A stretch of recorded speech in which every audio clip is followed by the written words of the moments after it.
It's for both of you guys. Obviously losing Trevin was a tough blow, but just being able to regroup on short notice the way that you guys did and to have a performance like this today, how did that feel for you? It felt good. Obviously it's never good when you lose a friend and a teammate. But yeah, the win felt good. Before the game, we talked about how he was going to do the rest of the season. Like it was going to be for TB. Like everything's dedicated to him because he won't be with us, and we all miss him. But yeah. Yeah, definitely a sad subject. Like I was telling him outside, that was like one of my main guys on the team. So he has a really bright future and still does when he recovers. So, it's just tough not having him out there. But Jordan stepped up tonight, like I was telling him earlier, and we're going to need that throughout the whole season. Ricky, you finished with 26 and 5 assists today. Could you maybe in that first half, you had that sequence where you hit that step back three, really tough, late in the shot clock, then got the and one. Could you take us through that? And did that get you going?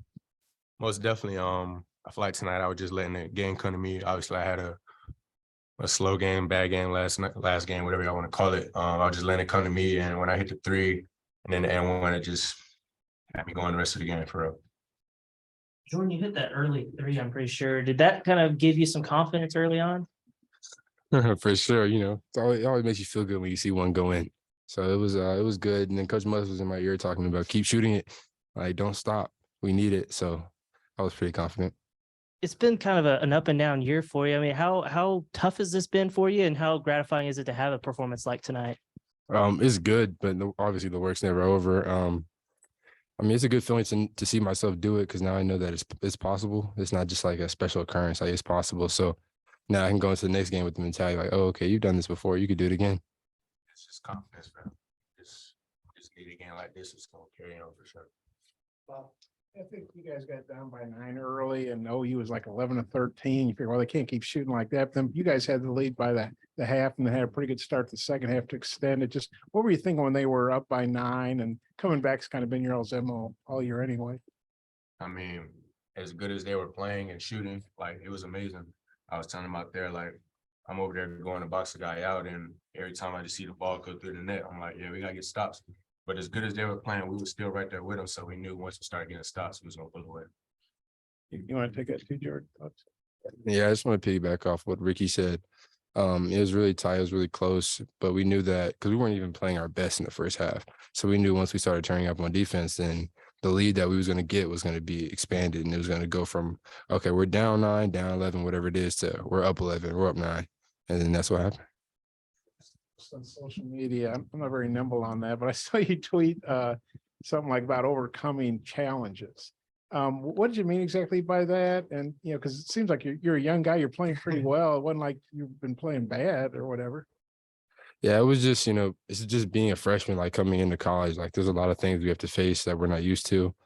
Especially being like a small kid from Dallas, like it's a change, and I'm trying to get used to it. And I guess the challenge is just for myself to want to come in and get better and know that, okay, there's these distractions, but like I'm focused on one thing, and that's basketball. So that's what it meant to me. Start asking you guys about all your tweets now. So Jordan, what has Coach Musselman said to you and the other bigs about how you need to step up to fill Trevin's role? We had a conversation the night that when TB got hurt, and he kind of like watched film the next day too, and he kind of like reiterated it. But he said that TB's out. He was having a great start to the year. He had like tremendous potential. Like he started the season off great, but now we need somebody to step into his role. And not only did he mention me, he also mentioned Kai and Kel and Devo, like all these other guys who also stepped up because TB not playing anymore left a big hole, and I can't fill it myself. So Devo, Kai, and Kel also are helping. Both of you, Devo and Kamani, both had some pretty good defensive series. Just what do you think of their defensive performance? Not a surprise. We see it every day. Kamani's always going to bring the toughest down low. Devo's always going to put pressure on the ball, and they both made big plays for us tonight. Yeah, it's when you see Monty do it, it's one thing we know Monty's going to do is going to play defense and rebound. So when he goes into the game, Coach Must is expecting him to do that. We all know he's going to do it, and he went out and did it. And he got some tip-ins and like quiet, so that was good.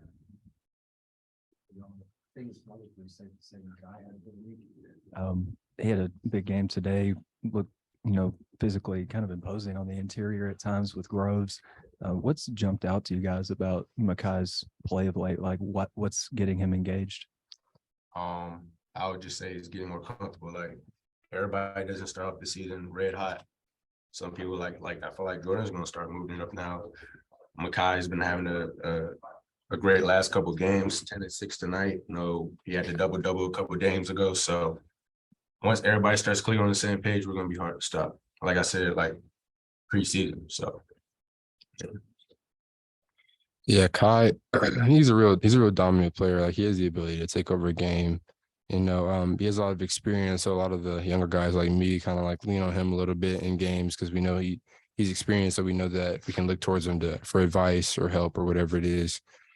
He's always calm, collected. He can see the game from different perspectives. So it's always good to get his intel. and he had 4 assists. That's So great. He was real calm, collective tonight. Hey guys, this is for both of y'all, but this was a neutral site game, but Hog fans traveled really, really well, obviously, not far away from the hometown there, but how did the crowd help you guys? I mean, the Hog calls at one point were ringing off the walls. It was really, really loud. Did that fuel you guys in the second half? For sure. I mean, the last school I was at, I thought we had good fans, which we did, but I'm convinced if we go to Africa, they gonna come through. So like it's definitely big for us and it always gives us a push.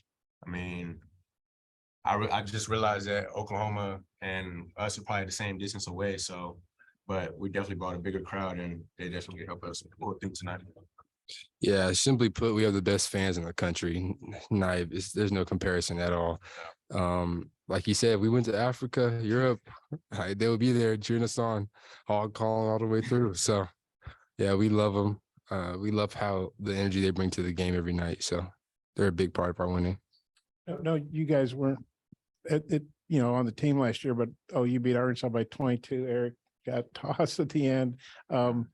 Did you guys watch film of that? And is there any sense of getting a little payback today for the program?